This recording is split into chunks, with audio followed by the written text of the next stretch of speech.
So just starting ahead, and I hope you can all see this, just looking at what's happening in value creation across different companies. And we're starting here with the US, and this is a bit of a crowded depiction, but I think it's a valid depiction. I'm happy to share this with you after the conference as well.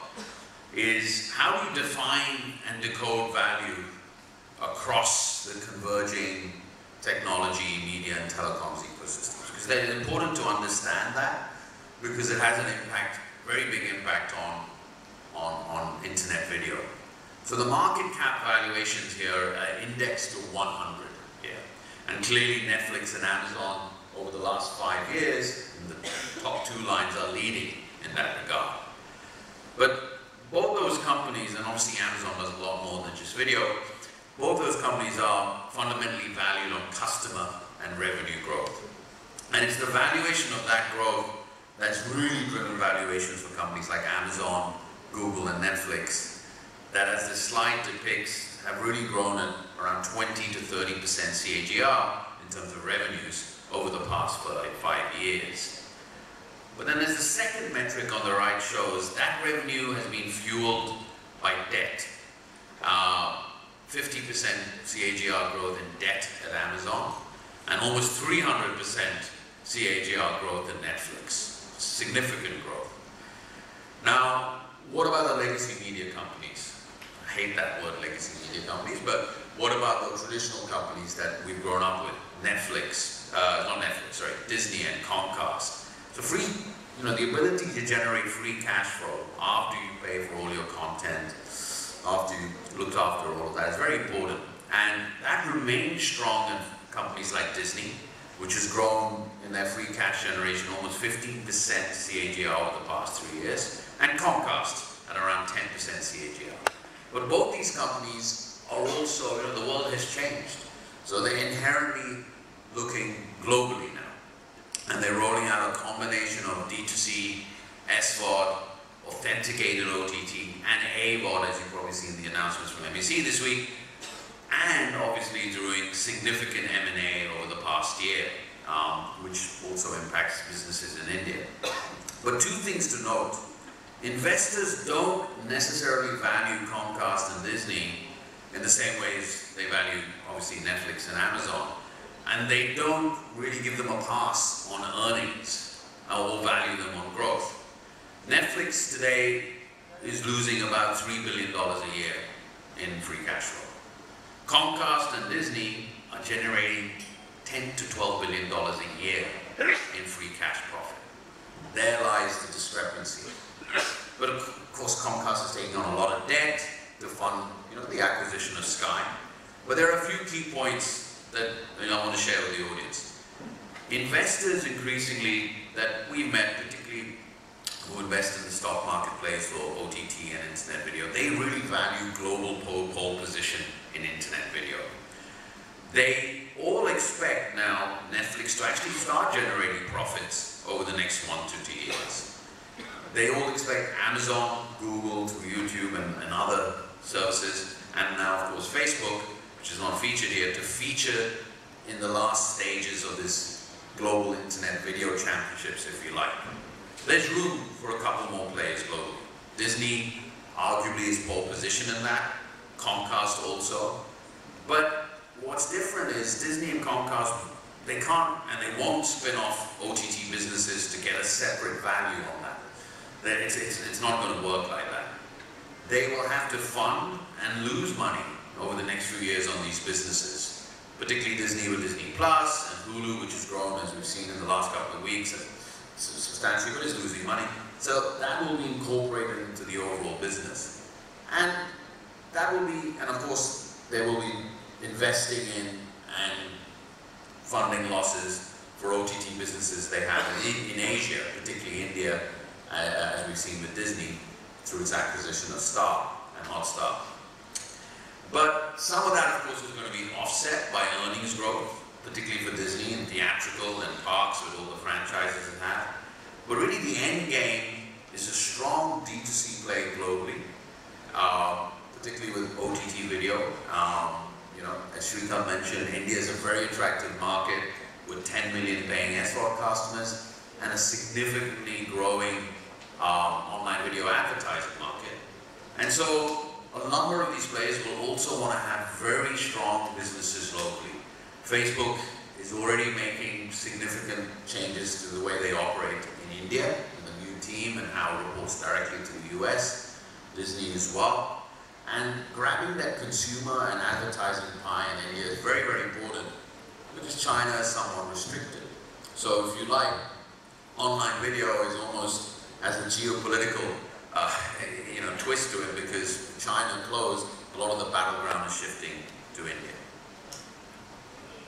Looking at this from a China context is a bit more complicated, because in China, if you looked at this about a year or 2 years ago, it would have shown a lot of growth. But now there's a lot of mixed picture, because as I said, geopolitics has a role to play. Now we're looking at BAT because Baidu, Alibaba and Tencent do define a lot of online video in China. Between them, the three of them actually have 55% market share of the online video market in China, which is around $15 billion a year. But starting in the second quarter last year, the valuations on these companies has been under a lot of downward pressure because of the trade war between the US and China. Led to a macro downturn, led to weakening consumer sentiment. So basically from their peak values, they're down about 20 to 25%. What's interesting about them is somewhat different from the US. They've also entered new markets on their own.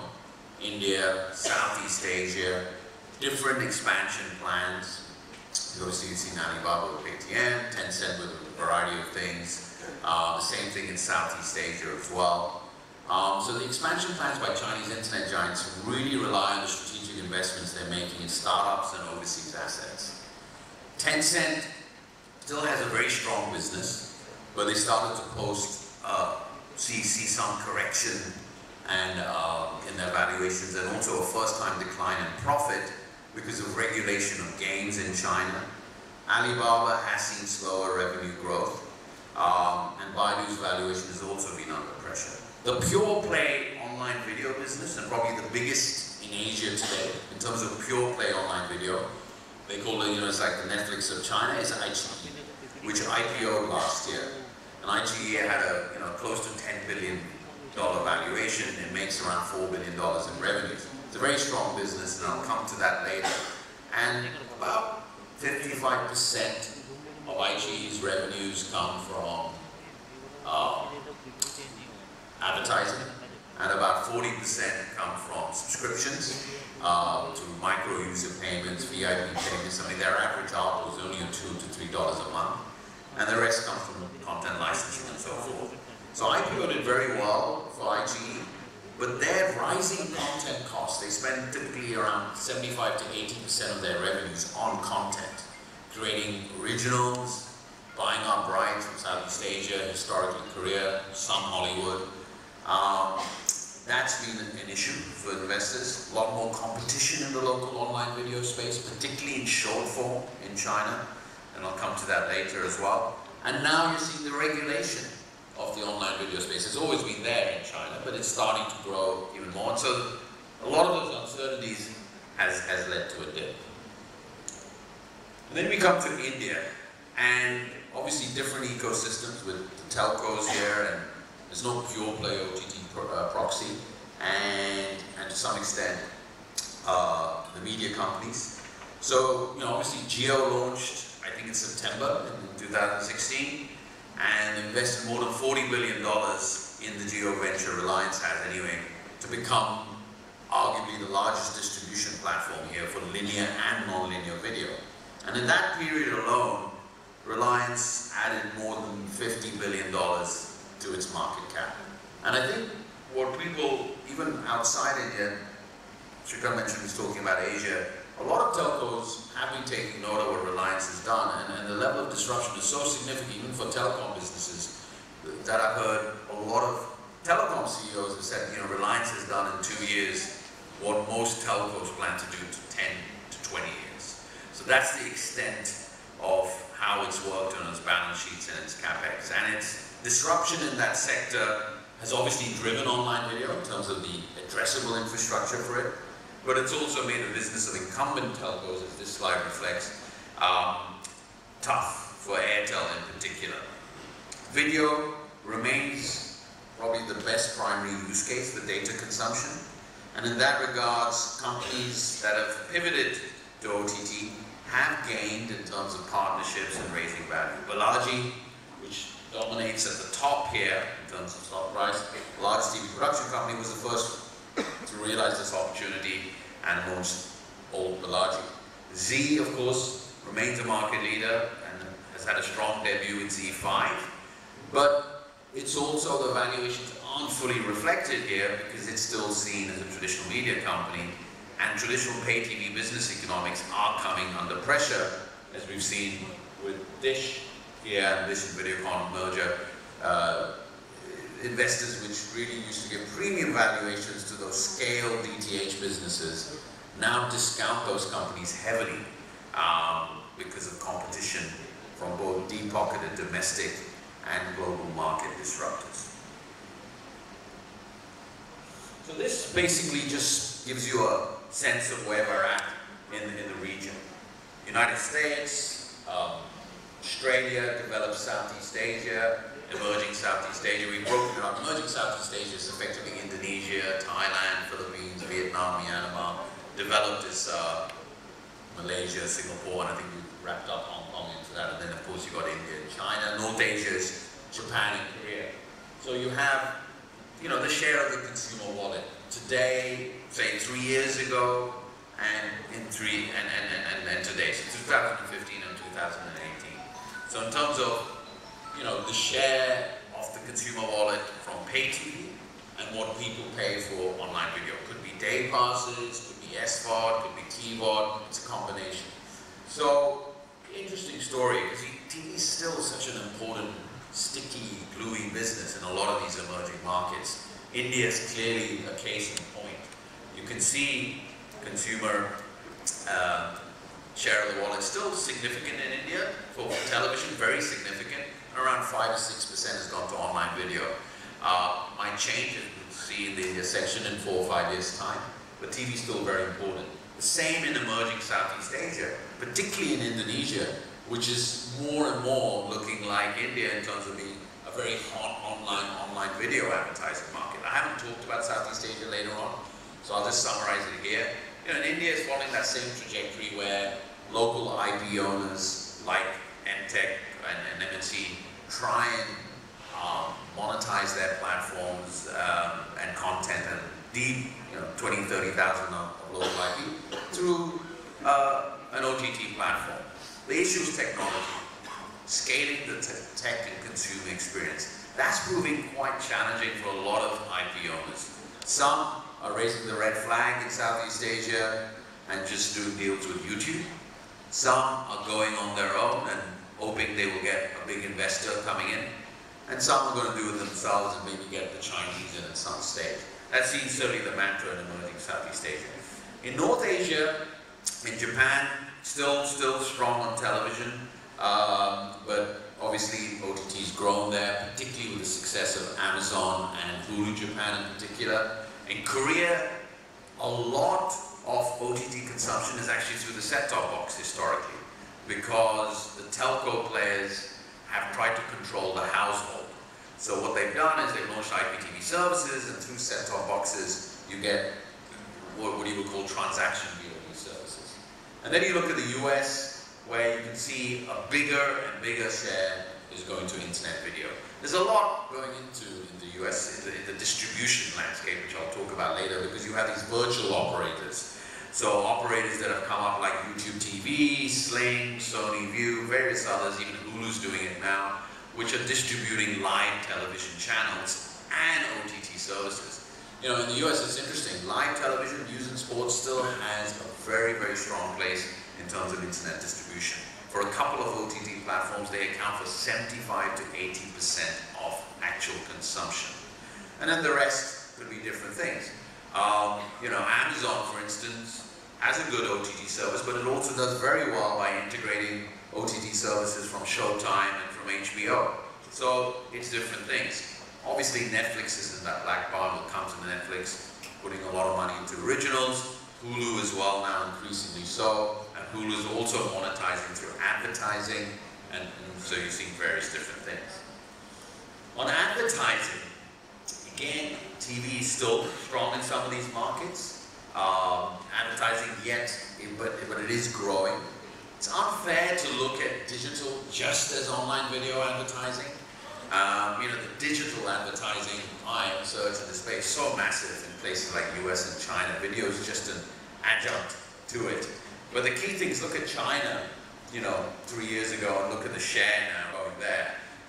Even in the last slide, which I forgot, the S-Watch share, people always said that no one would pay for television in China. Yet the online video companies have figured it out. For years and years and years, people put somewhere like 80 cents to $1 in China to the local cable operator.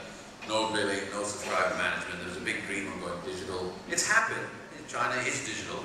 But in terms of real consumer payment, it's gone to the online platforms. And those companies now are bigger than the telco companies as well in China.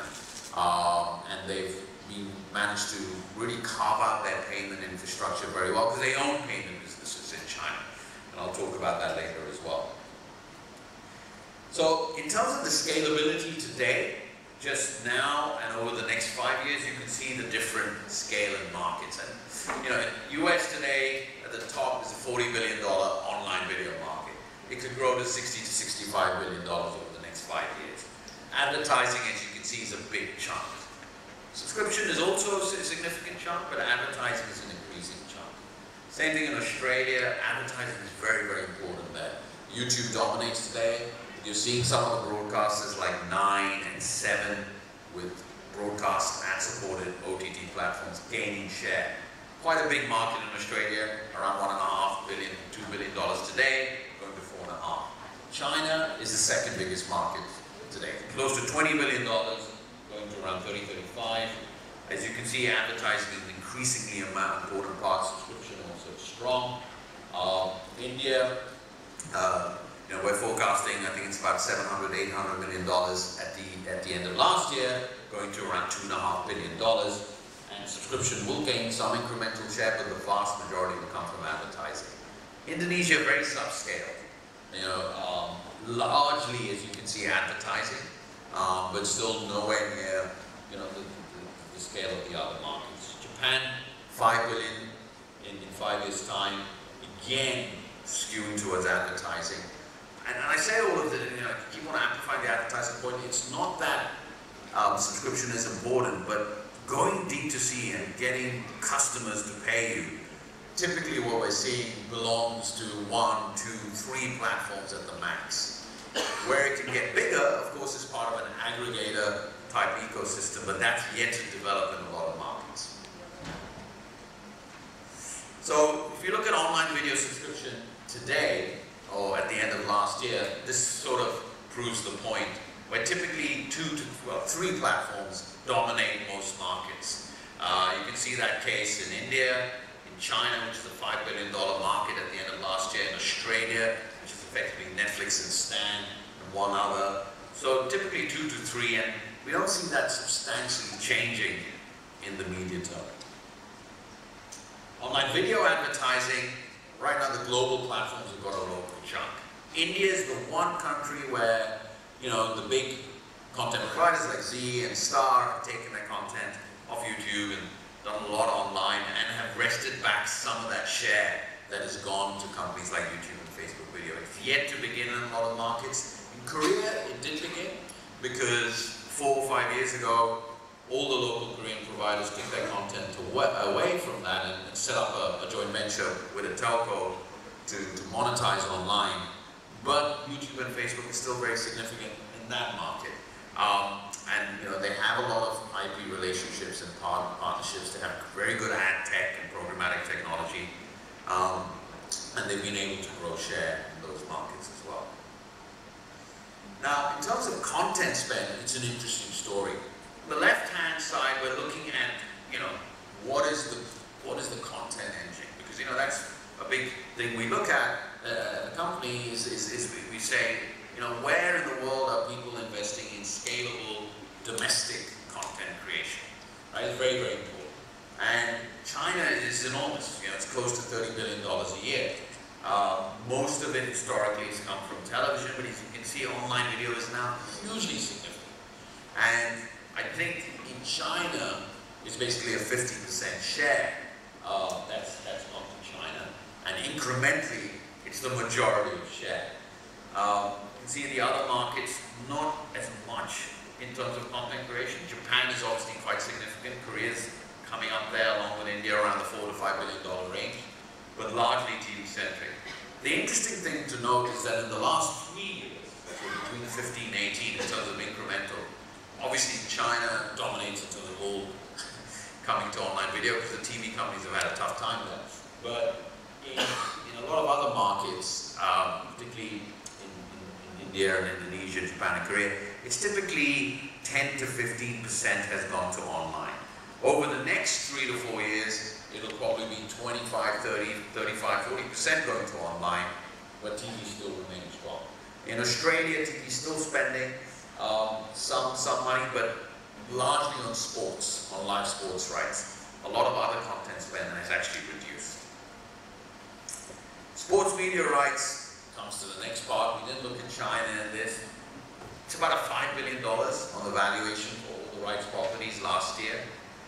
Generally, TV is critical to sports, to live sports. It's part of the experience, and there are very few companies just doing it in sports. And India is a classic case and example with Star and Hotstar, Sony and Sony Live, and so forth and so forth.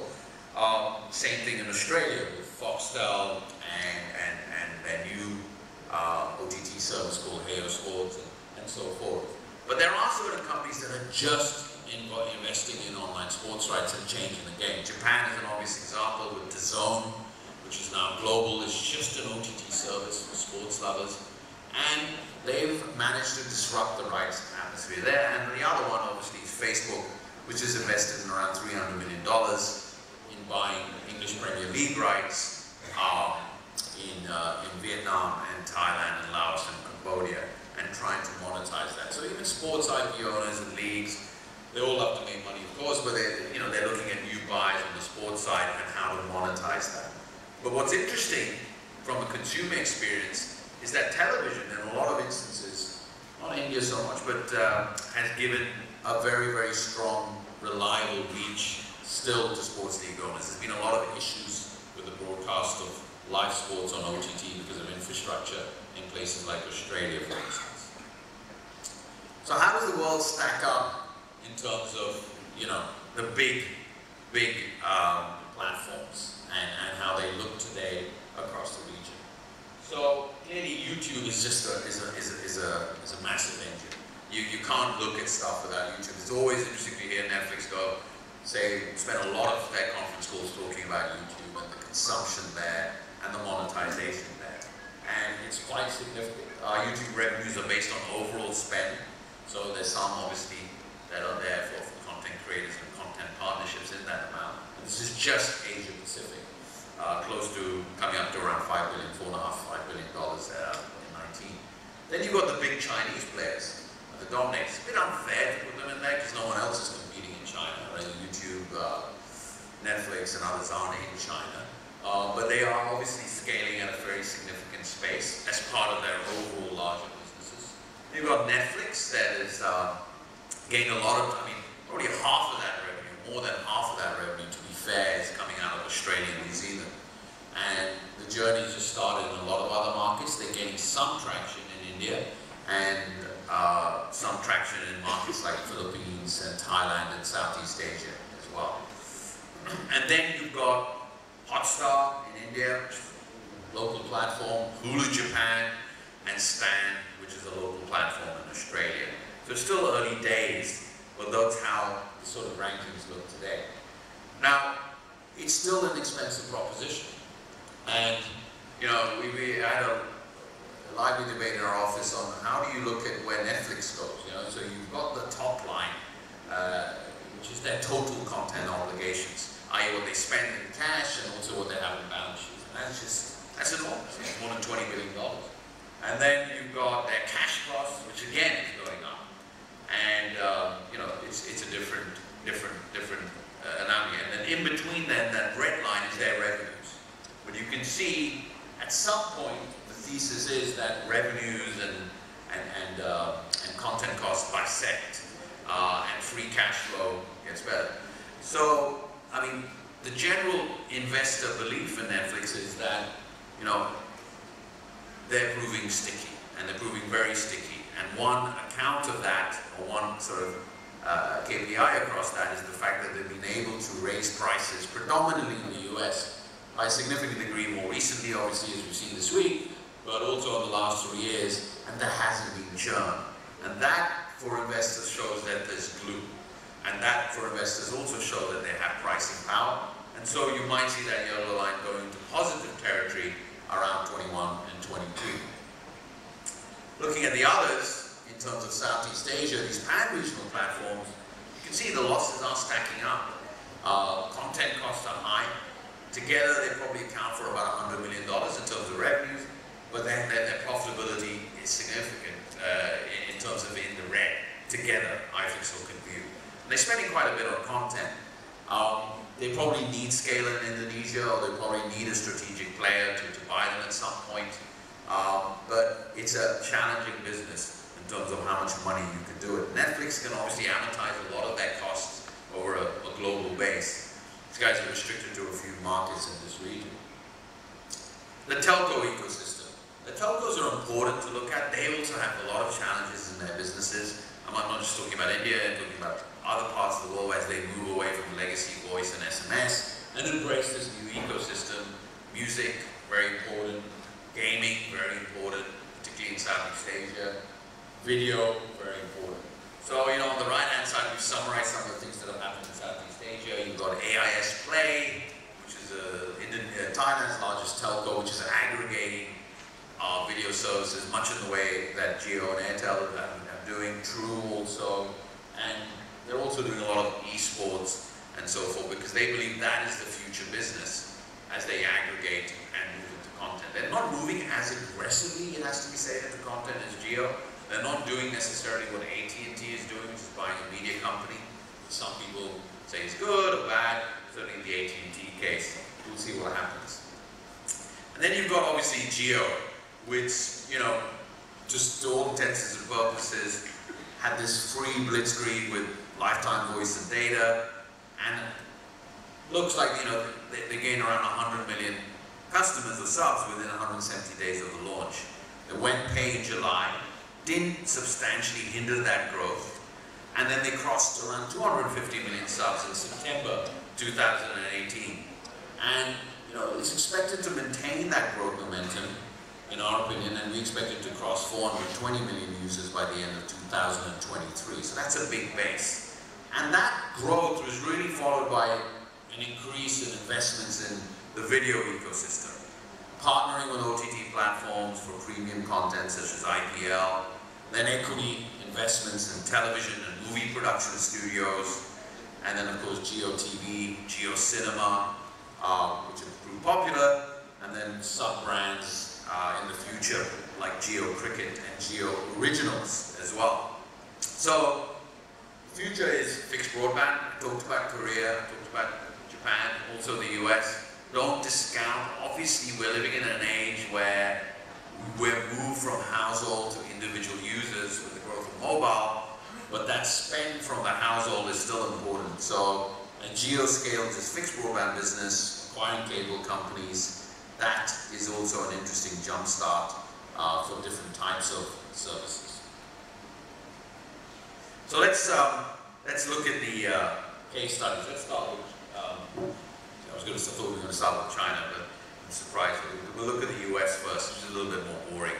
But the US is obviously a very, very established marketplace. You have the studios, you have the networks and the shows, and the conglomerates. But what's happened is this aggregation and navigation that's come from the new OTT companies. Primarily Netflix, DirecTV, which is a DTH company, and Comcast. Let's take them out. But primarily Netflix and Hulu and Amazon Prime, and then Comcast and DirecTV are aggregating some of these services. at different price points. Okay, so in the US you have so many myriads of services. You have your traditional services, which are anywhere between $50 to $70 ARPUs. Then you have these other services that have come out, virtual operators that have come in at $30 to $35 a month, $20 to $30 a month.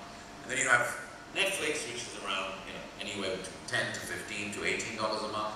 Amazon Prime, which bundles it with the Amazon Prime Video, which bundles it with the Prime services. So value creation and distribution is challenging because it's hard to sometimes make money in a sector that doesn't want to make money, right?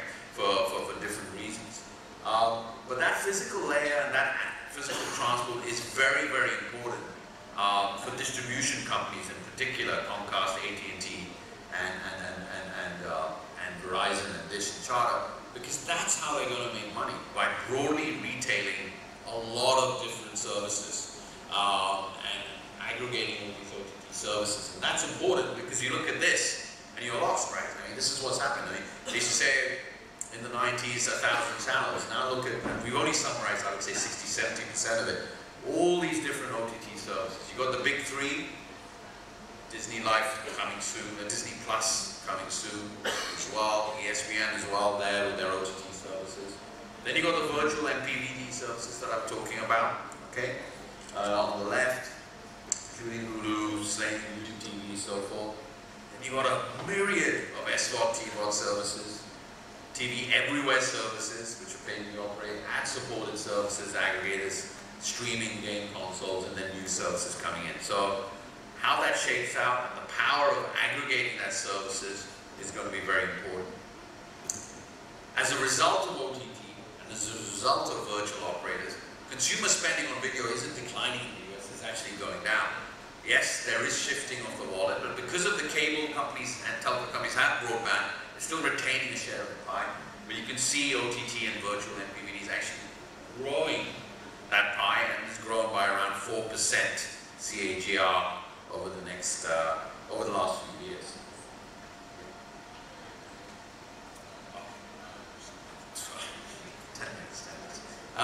So the US market in the next 3 years is going to have around 170 million online video customers, and you can see we just split it by Netflix, Amazon, and Hulu, and then you will have other services, obviously, like Disney Plus and so forth.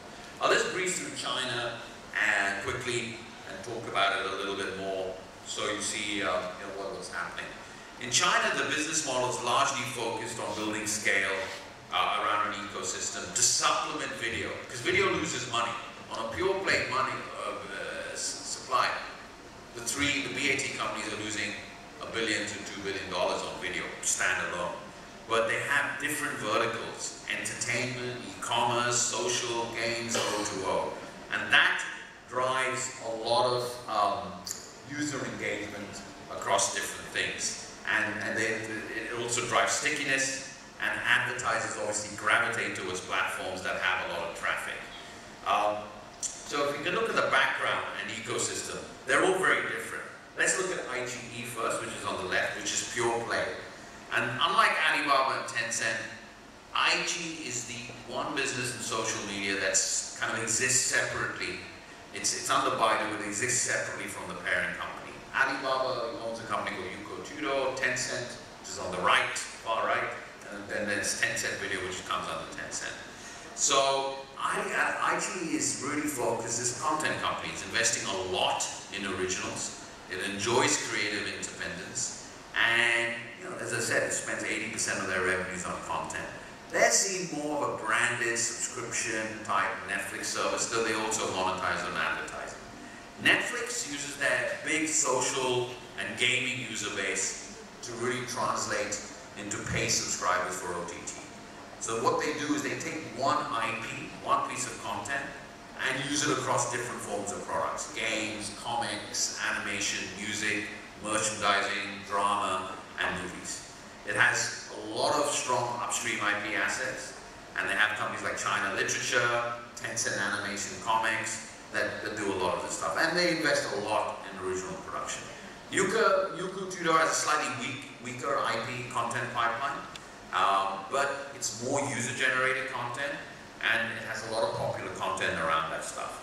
And of course, it also cross-sells products within its own ecosystem and that of Alibaba. So you can see the KPIs across these three platforms, which we've covered for 17 and also the first half. Their MAUs are in aggregate 500 million plus and growing. Their paying customers are significant, around 80 to 81 million. Now these guys are very different from the US. It's not one customer who's paying a fee of $5 to $10 a month. It's one-off transactions, it's day passes, it's micropayments, and it's an SWOT base. So they have a very sticky product and they've been able to develop different business models.